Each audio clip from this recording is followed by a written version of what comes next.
역시나 그랬던 걸까요? 저는 어디를 가던 이용만 받는 존재인 걸까요? 남편의 서재에서 서류를 발견했는데 마음이 심란해졌습니다. 큰 맘먹고 재혼을 선택했지만 어디서나 저는 수단에 불과하다는 생각이 들었어요. 설상가상으로 병원에 가서 청천벽력 같은 소식까지 들었습니다. 행복하려 재혼했는데 전혀 그러지 못하고 있어요. 이야기 시작하기 전 좋아요와 구독 알림 설정 눌러주시고 댓글 남겨주시면 여러분에게 따뜻한 행운이 찾아갑니다. 저는 58세 윤혜경입니다. 저는 그날을 지금도 생생하게 기억합니다. 남편이 세상을 떠난 지 8년 처음으로 혼자 떠나는 여행이었어요. 정동진행 밤기차에 몸을 맡긴 채 창밖을 바라보는데 마음 한구석이 텅 비어있는 느낌이었죠. 밤새 뒤척이며 잠을 제대로 이루지 못한 탓일까요? 아침 일찍 도착한 정동진역에서 내렸을 때부터 머리가 무겁고 어지러웠습니다. 그래도 해도 지는 봐야겠다는 마음으로 바닷가로 향했어요. 파도 소리가 귓가에 울리고 차가운 새벽 공기가 뺨을 스쳤습니다. 저는 바다가 내려다 보이는 벤치에 앉아 숨을 고르려 했어요. 하늘이 서서히 밝아오고 있었죠. 그런데 갑자기 눈앞이 흐려지기 시작했습니다. 아, 이상하다. 머리가 핑핑 돌고 있어요. 저는 벤치 등받이에 기댔지만 어지럼증은 더 심해졌습니다. 식은땀이 등줄기를 타고 흘러내리고 가슴이 두근거렸어요. 이러다 쓰러지는 건 아닐까 싶었죠. 바로 그때였습니다. 따뜻한 손이 저의 팔을 받쳐주는 것이 느껴졌어요. 괜찮으세요? 낮은 목소리가 들렸습니다. 저는 흐릿한 시야로 고개를 들어 그 사람을 바라봤어요. 50대 후반에서 60대 초반 정도로 보이는 남자였습니다. 단정한 인상에 차분한 눈빛을 가진 분이었죠. 그런데 이상했어요. 그 얼굴을 보는 순간 갑자기 눈물이 왈칵 쏟아졌습니다. 왜 그랬을까요? 그분의 인상이 세상을 떠난 저희 남편과 어딘가 닮아 있었던 거예요. 같은 온화한 미소, 같은 걱정스러운 눈빛. 죄송해요, 갑자기. 저는 중얼거렸지만 목소리가 제대로 나오지 않았습니다. 의식이 아득해지고 있었어요. 일단 여기 앉아 계세요. 그분은 자신이 입고 있던 회색 가디건을 벗어 저의 어깨에 걸쳐 주었습니다. 따뜻한 체온이 느껴졌어요. 8년 만에 느끼는 타인의 온기였죠. 병원에 가셔야 할 것 같은데요. 어디 아프신 곳이 있으신가요? 저는 고개를 저었습니다. 그냥 피곤해서 그런 것 같다고 말씀드렸어요. 사실 혼자 여행 온 것도 처음이고 밤기차로 잠도 못 자서 그런 것 같다고요. 저기 혹시 펜션이나 숙소가 있으시면 모셔다 드릴까요? 그분의 목소리는 정말 다정했습니다. 저는 어리둥절한 채로 펜션 이름을 알려드렸어요. 그러고 나서야 문득 생각이 났습니다. 어제 밤기차에서 스쳐 지나간 그 남자, 바로 이분이었던 거예요. 기억이 흐려지기 시작했지만 그분이 조심스럽게 저를 부축해서 차까지 데려가 주신 것은 희미하게 남아 있습니다. 그리고 그분이 입혀주신 가디건의 온기. 그것이 그날 밤 저에게는 유일한 위로였어요. 다음 날 아침 저는 한결 개운한 기분으로 눈을 떴습니다. 펜션 사장님께서 말씀해 주시더라고요. 어제 한 분이 저를 부축해서 데려다 주셨다고요. 그분이 아니었다면 바닷가에서 어떻게 됐을지 모른다면서요. 가슴 한편이 따뜻해졌습니다. 낯선 곳에서 낯선 사람의 도움을 받는다는 게 이렇게 고마운 일인지 몰랐어요. 어제 그분이 입혀주신 회색 가디건이 의자에 단정히 걸려 있었습니다. 저는 그 옷을 들고 펜션을 나섰어요. 바닷가 쪽으로 걸어가니 멀리서 한 사람이 파도를 바라보며 서 있는 모습이 보였습니다. 어제 그분이었어요. 저는 조심스럽게 다가갔죠. 안녕하세요. 그분이 돌아보더니 안도의 표정을 지으셨습니다. 많이 좋아지셨네요. 어제는 정말 걱정했습니다. 정말 감사했어요. 이거 어제 빌려드린 옷이에요. 저는 가디건을 내밀었지만 그분은 손을 저으셨어요. 아직 새벽 공기가 차갑네요. 조금 더 입고 계세요. 그렇게 말하며 그분은 다시 바다를 바라봤습니다. 저도 덩달아 파도 소리에 귀를 기울였어요. 묘한 침묵이 흘렀지만 어색하지 않았습니다. 혹시 산책하실 거면 함께 걸을까요? 이 길이 꽤 좋거든요. 그분의 제안에 저는 고개를 끄덕였습니다. 사실 혼자 걷기엔 조금 쓸쓸한 기분이었거든요. 우리는 나란히 걸었습니다. 발걸음도 비슷하고 걷는 속도도 맞았어요. 가끔 파도가 세게 밀려오면 자연스럽게 안쪽으로 비켜서곤 했죠. 저는 서진우라고 합니다. 윤혜경이에요. 어제 정말 고마웠어요. 별 말씀을요. 저도 낯선 사람은 아니거든요. 어제 밤기차에서 배웠던 것 같아서요. 역시 맞았습니다. 저도 어렴풋이 기억하고 있었거든요. 한참을 걷다가 서진우 씨가 입을 열었습니다. 저는 몇 년 전부터 이곳에 자리를 잡고 있어요.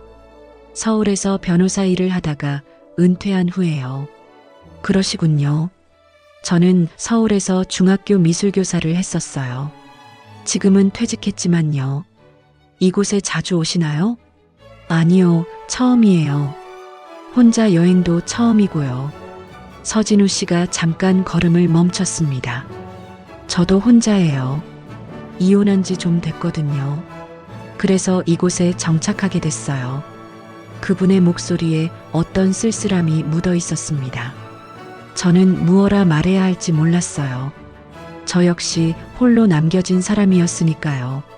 사람은 혼자 있을 때가 많죠. 제가 조심스럽게 말했습니다. 그래도 이렇게 함께 걸으니까 좋네요. 서진우 씨의 말에 저는 고개를 끄덕였습니다. 정말 그랬어요. 8년 동안 바다를 혼자 보고 혼자 걷고 혼자 생각해 왔는데 누군가와 함께하니 마음이 한결 가벼워졌습니다. 파도가 발끝을 간지럽혔고 갈매기들이 머리 위를 날아다녔어요. 우리는 많은 말을 하지 않았지만 그 침묵이 편했습니다. 서로의 존재만으로도 충분한 위로가 되는 그런 시간이었죠. 그때 처음 느꼈어요. 누군가와 함께 걷는 바다는 이렇게 외롭지 않구나. 정동진에서 돌아온 지 일주일이 지났을 때였습니다. 저는 평소처럼 집에서 차를 마시고 있었는데 휴대폰이 울렸어요. 모르는 번호였지만 왠지 받고 싶었습니다. 안녕하세요, 윤혜경 선생님. 서진우입니다. 목소리를 듣는 순간 가슴이 두근거렸어요. 정동진에서의 그 따뜻한 기억들이 한순간에 되살아났습니다. 아, 안녕하세요. 어떻게 제 번호를... 죄송해요. 펜션에서 연락처를 물어봤어요. 갑자기 연락드려서 놀라셨죠? 서진우 씨의 목소리에는 약간의 망설임이 있었습니다. 마치 용기를 내서 전화한 것 같았어요. 혹시 시간 되시면 만나 뵐 수 있을까요?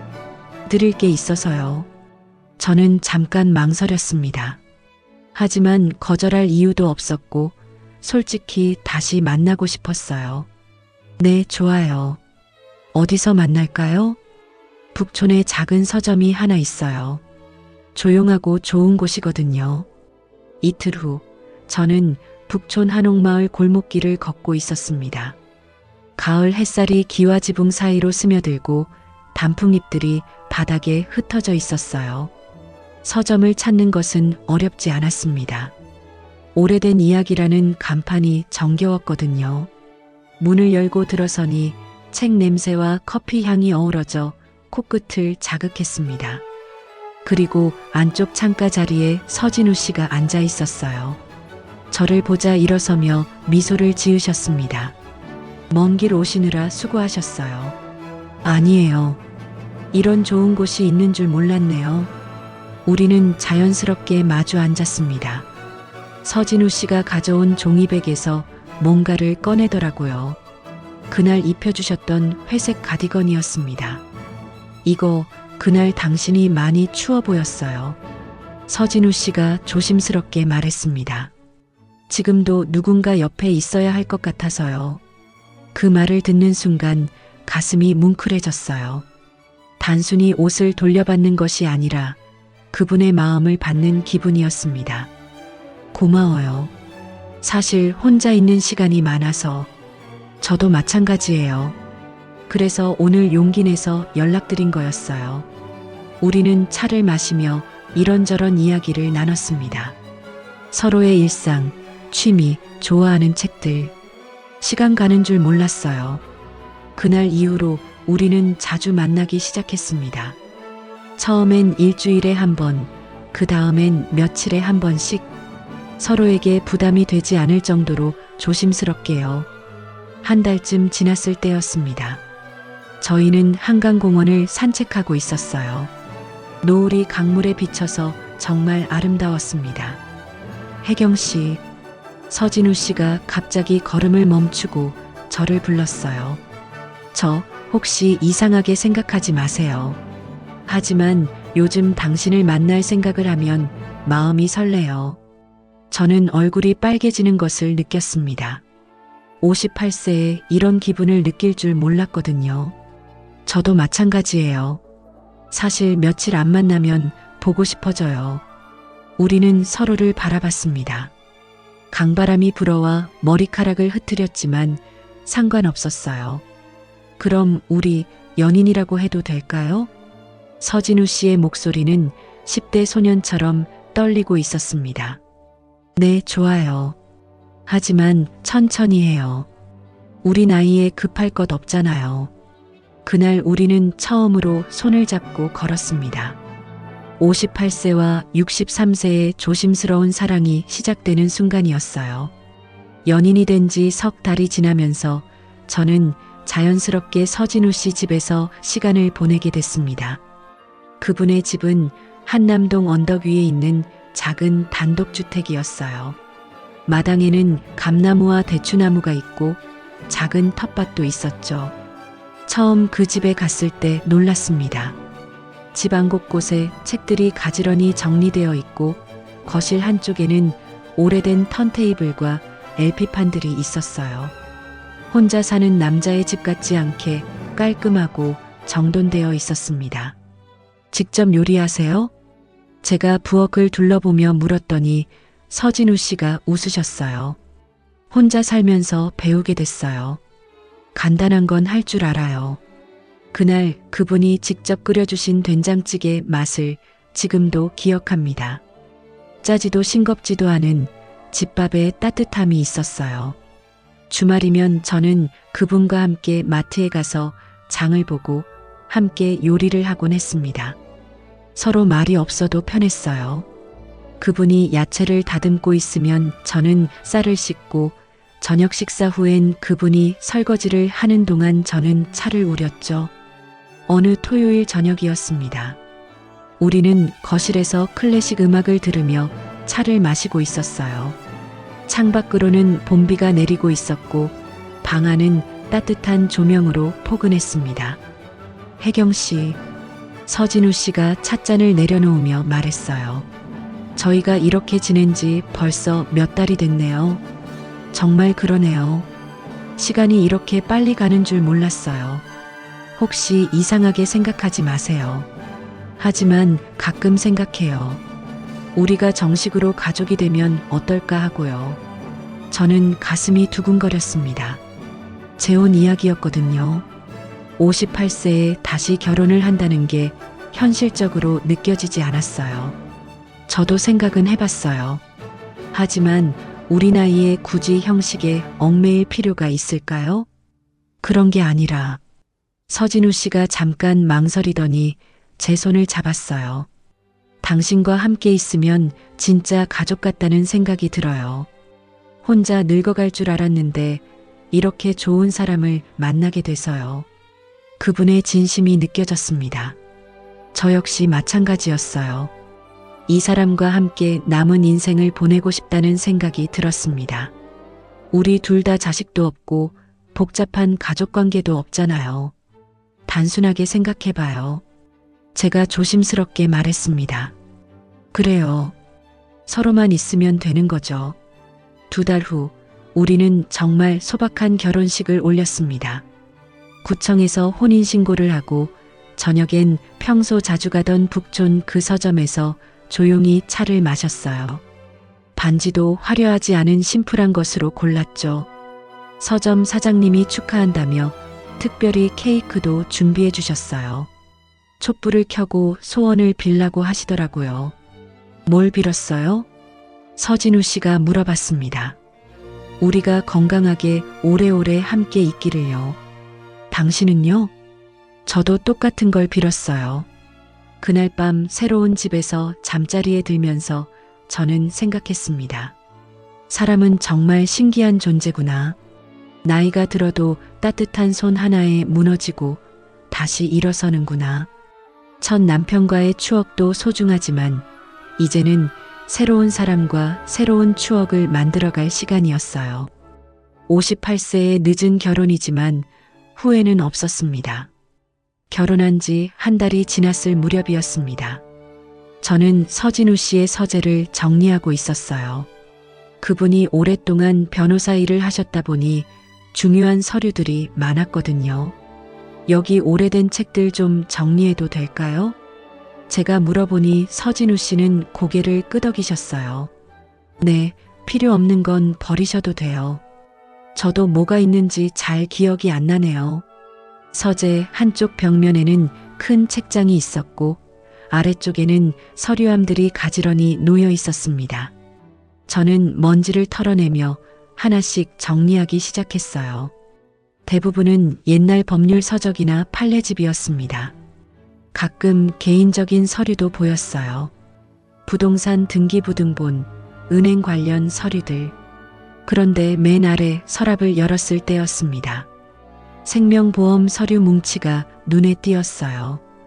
호기심에 한 장 펼쳐봤는데 그 순간 심장이 쿵 내려앉았습니다.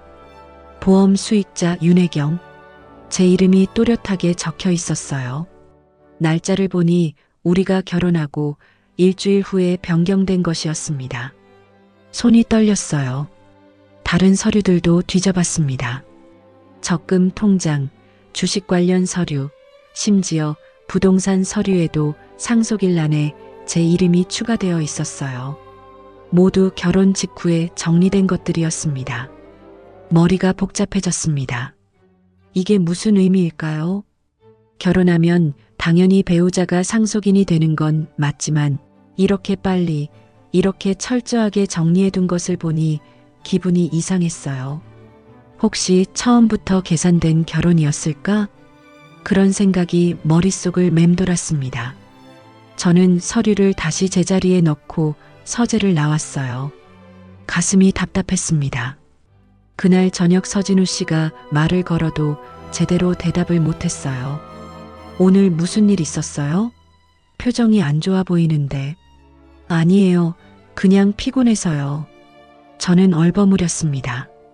어떻게 물어봐야 할지 모르겠더라고요. 당신 보험 수익자가 왜 제 이름이에요? 라고 직접적으로 묻기엔 너무 예민한 문제 같았어요. 며칠이 지나도 그 생각에서 벗어날 수 없었습니다. 서진우 씨가 다정하게 말을 걸어도 마음 한구석이 의심스러웠어요. 이 사람이 진심으로 저를 사랑하는 걸까?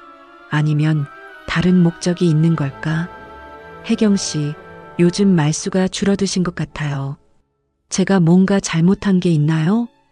어느 날 저녁 서진우 씨가 조심스럽게 물어봤습니다. 아니에요. 그냥 좀 피곤해서요. 혹시 결혼 생활이 부담스러우세요? 너무 급하게 진행된 건 아닌지. 그분의 걱정스러운 표정을 보니 마음이 더 복잡해졌어요. 진짜 저를 걱정하는 것 같기도 하고 아닌 것 같기도 하고. 일주일 정도 더 지났을까요? 저는 점점 말을 아끼게 됐습니다. 예전처럼 자연스럽게 대화하기가 어려워졌어요. 서진우 씨가 뭔가 말할 때마다 이것도 계산인가 하는 생각이 들었거든요. 함께 장을 보러 가도 같이 저녁을 먹어도 마음이 편하지 않았습니다. 그분이 제게 잘해줄 때마다 오히려 의심이 커졌어요. 내가 너무 예민하게 생각하는 건가?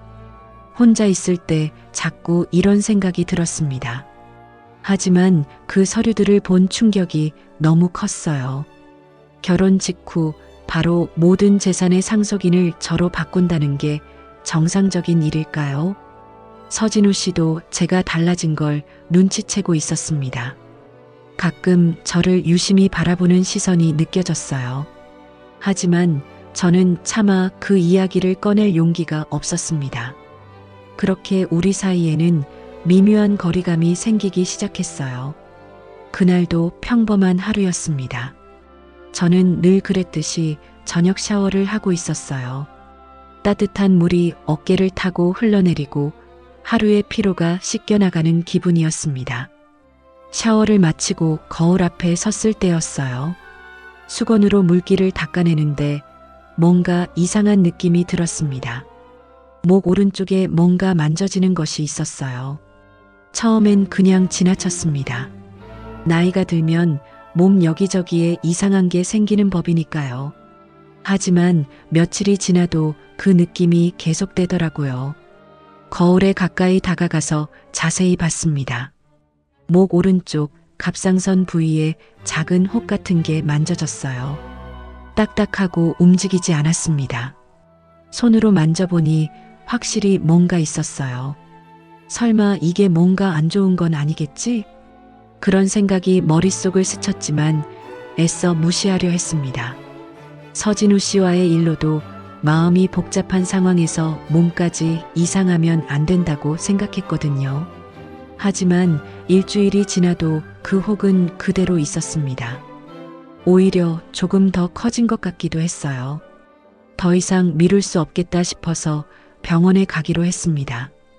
그날 아침 서진우 씨는 오래간만에 옛 동료를 만나러 나갔어요. 저는 혼자 집 근처 내과에 갔습니다. 진료실에 들어가 의사 선생님께 증상을 말씀드렸어요. 언제부터 만져주셨어요? 한 일주일 정도 됐어요. 처음엔 별거 아닌 줄 알았는데 의사 선생님이 제 목을 만져보시더니 표정이 심각해졌습니다. 갑상선 부위에 결절이 만져지네요. 정밀 검사를 받아보시는 게 좋겠어요. 그 말을 듣는 순간 가슴이 철렁 내려앉았어요. 정밀 검사라는 말이 왠지 불길하게 들렸습니다. 혹시 안 좋은 건가요? 지금 단계에서는 확실히 말씀드리기 어려워요. 초음파와 조직 검사를 해봐야 알 수 있습니다. 대학병원 진료 예약을 잡고 집으로 돌아왔습니다. 서진우 씨는 아직 돌아오지 않았고 저는 혼자 소파에 앉아 멍하니 있었어요. 사흘 후 대학병원에서 검사를 받았습니다. 초음파를 찍고 조직 검사도 했어요. 바늘로 목을 찌르는 게 아프긴 했지만 참을만 했습니다. 의사 선생님은 일주일 후에 결과가 나온다고 하셨어요. 그 일주일이 정말 길게 느껴졌습니다. 서진우 씨는 제가 검사 받는다는 걸 몰랐어요. 괜히 걱정시키고 싶지 않았거든요. 게다가 요즘 우리 사이가 예전 같지 않아서 더욱 말하기 어려웠어요. 결과를 들으러 가는 날 하늘에서 비가 내리기 시작했습니다. 봄비치곤 차가웠어요. 저는 우산도 없이 병원에 갔습니다. 검사 결과가 나왔어요. 의사 선생님이 컴퓨터 화면을 보며 말씀하셨습니다. 갑상선 유두암 초기로 진단됩니다. 다행히 크기가 작고 다른 곳으로 전이되지 않은 상태예요. 그 순간 머리가 하얘졌습니다. 암이라는 단어가 귓가에서 맴돌았어요. 초기라서 수술하면 완치 가능합니다. 너무 걱정하지 마세요. 의사 선생님의 말씀이 들렸지만 실감이 나지 않았어요. 암, 수술, 완치. 모든 단어가 다른 사람 이야기 같았습니다.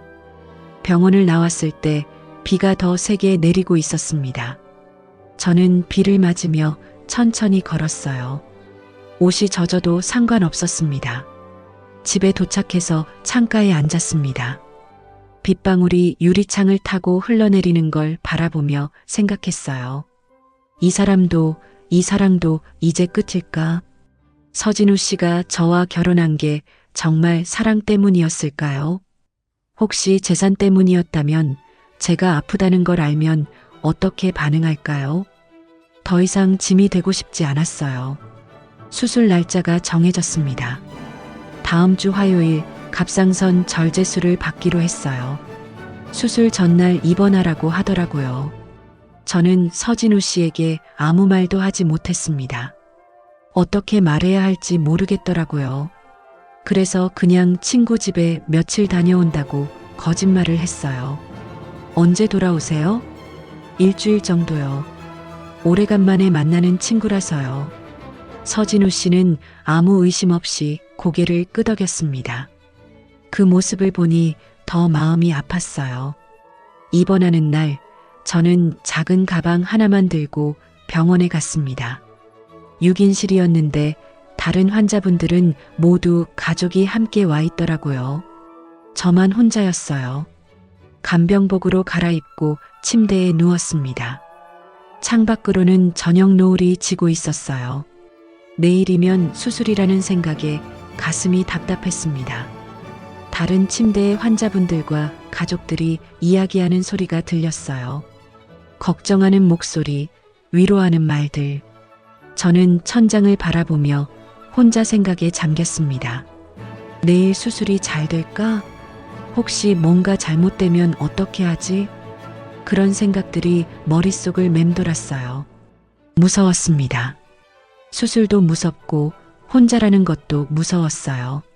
저녁 7시쯤이었을까요? 병실 문이 열리는 소리가 들렸습니다. 간호사분이 오시나 했는데 익숙한 목소리가 들렸어요. 실례합니다.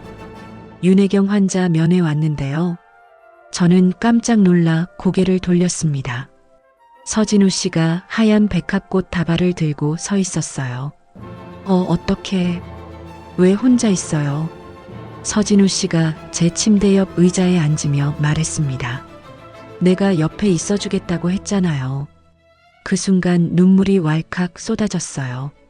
혼자 감당하려고 했던 모든 게 무너져 내리는 기분이었습니다. 어떻게 알았어요? 병원에서 연락 왔어요. 보호자 연락처로 제 번호가 적혀 있더라고요.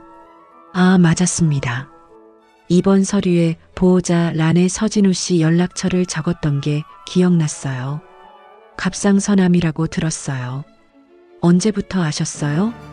서진우 씨의 목소리는 침착했지만 걱정이 묻어 있었습니다.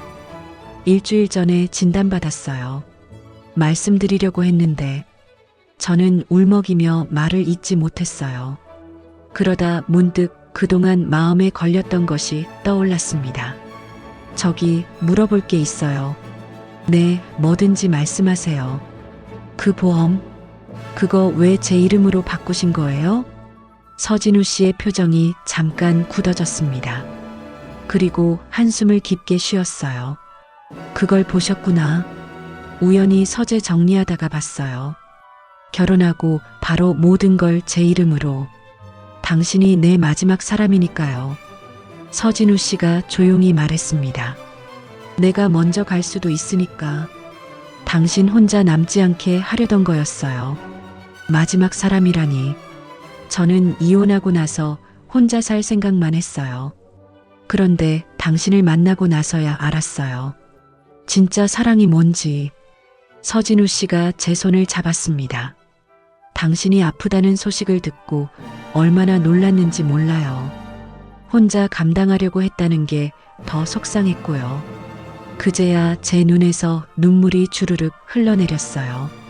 그동안 이 사람을 의심했던 자신이 너무 부끄러웠습니다. 미안해요. 제가 너무 예민하게 생각했나 봐요. 아니에요. 충분히 그럴 수 있어요. 갑자기 모든 걸 바꿔놨으니까. 서진우 씨가 제 머리를 쓰다듬었습니다. 내일 수술 잘 될 거예요. 제가 계속 여기 있을게요. 그날 밤 저는 처음으로 마음 편히 잠들 수 있었습니다. 수술은 생각보다 잘 끝났습니다. 의사 선생님은 암 조직을 깨끗하게 제거했다고 하셨어요. 다행히 림프절로 전이도 되지 않았고 예후가 매우 좋다고 했습니다. 회복 기간 동안 서진우 씨는 정말 헌신적으로 저를 돌봐주었어요. 병원에서 퇴원한 후에도 매일 영양가 있는 음식을 해주시고 산책도 함께 다녔습니다. 목에 난 수술 흉터를 신경 쓰는 저에게 전혀 티 안 난다며 위로해주기도 했어요. 2달 정도 지났을 때 정기검진에서 완전히 정상이라는 소견을 받았습니다. 그날 병원에서 나오면서 서진우 씨가 말했어요. 이제 진짜 새 출발인 것 같네요. 그러게요. 제2의 인생 같아요. 그때 문득 서진우 씨가 제안했습니다. 정동진에 다시 가볼까요? 우리가 처음 만난 그곳에. 저는 망설였어요. 그곳에서의 기억이 달콤하기도 하지만 혼자였던 그 쓸쓸함도 함께 떠올랐거든요. 괜찮을까요? 예전 생각이 많이 날 것 같은데. 그래서 가는 거예요. 이번엔 달라질 테니까. 일주일 후 우리는 정동진행 기차표를 샀습니다. 이번엔 밤기차가 아니라 오후 기차였어요. 창밖 풍경을 함께 보며 갈 수 있는 시간이었죠. 기차 안에서 서진우 씨가 말했어요. 그날 당신을 처음 봤을 때 기억나세요? 어떻게 잊겠어요. 제가 울고 있었잖아요. 저는 그때 생각했어요. 저 사람도 저처럼 외로운 사람이구나. 정동진에 도착했을 때는 해가 질 무렵이었습니다. 같은 펜션에 방을 잡고 저녁을 먹은 후 바닷가로 나갔어요. 파도 소리는 예전과 똑같았습니다. 하지만 제 마음은 전혀 달랐어요. 옆에 따뜻한 사람이 함께 있었거든요. 여기 앉았었죠? 서진우 씨가 제가 쓰러졌던 그 벤치를 가리켰어요. 네, 여기서 처음 당신을 만났어요. 우리는 그 벤치에 나란히 앉았습니다. 바다는 달빛에 반짝이고 있었어요. 그날 정말 무서웠어요. 혼자 쓰러져서 어떻게 될 뻔했는데 다행히 제가 있었네요. 서진우 씨가 웃으며 말했어요. 그러더니 제 어깨에 자신의 자켓을 걸쳐 주었습니다. 또 추워할까봐. 그 순간 눈물이 핑 돌았어요.